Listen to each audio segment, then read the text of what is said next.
కశ్మీర్లోని పహల్గామా ప్రాంతంలో జరిగినటువంటి దారుణమైన అటాక్ విన్న తర్వాత వీడియోస్ రూపంలో చూసిన తర్వాత భారతీయులమైన మన ఒంట్లో రక్తం సలసలా మరిగిపోతుంది. బాధ, ఉక్రోషం, కోపం తన్నుకొస్తుంది కదా. అసలు వాళ్ళు కనిపించిన చోటే చంపేయాలన్నంత విపరీతమైన కోపం కూడా వస్తూ ఉంటుంది డెఫినెట్గా. ఎందుకంటే అక్కడ చనిపోయింది మన భారతీయులు, చనిపోయింది హిందువులు. సో ఇలాంటి దారుణమైన ఘటన చూసిన తర్వాత, విన్న తర్వాత మీకేమనిపించింది? మీకంటూ కొన్ని ఒపీనియన్స్ ఉంటాయి కదా, మీకంటూ బాధ వేసే ఉంటుంది కదా, మీకంటూ కొన్ని సజెషన్స్ కూడా పుట్టుకొచ్చి ఉంటాయి కదా, భారతీయ గవర్నమెంట్కి కొన్ని సజెషన్స్ ఇవ్వాలి అని కూడా అనిపించుంటుంది కదా. సో మీ ఒపీనియన్స్ ఏదైనా, మీ సజెషన్స్ ఏవైనా సరే మీరు ఒక చిన్న వీడియో చేసి మాకు పంపించండి.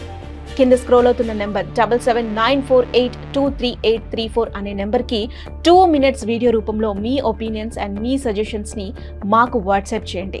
And only one request, don't use any foul language and don't use any abusive words please. So మీరు మీ ఒపీనియన్స్ అండ్ మీ సజెషన్స్ని మాకు షేర్ చేస్తే బెస్ట్ సజెషన్స్ అండ్ ఒపీనియన్స్ని తీసుకొని మేము మరో వీడియో చేస్తాం. We're expecting more videos. భారతీయులుగా మనం ఇప్పుడు ఏం చేయాలి, మన కర్తవ్యం ఏంటి, మన భారత ప్రభుత్వం ఏం చేస్తే ఈ దాడులు ఆగిపోతాయి, అండ్ ఈరోజు జరిగినటువంటి ఈ దాడి గురించి విన్న తర్వాత మీకేమనిపించింది? ఖచ్చితంగా మీ ఒపీనియన్స్ని మాకు షేర్ చేయండి. నంబర్ తెలుసు కదా, 7794823834.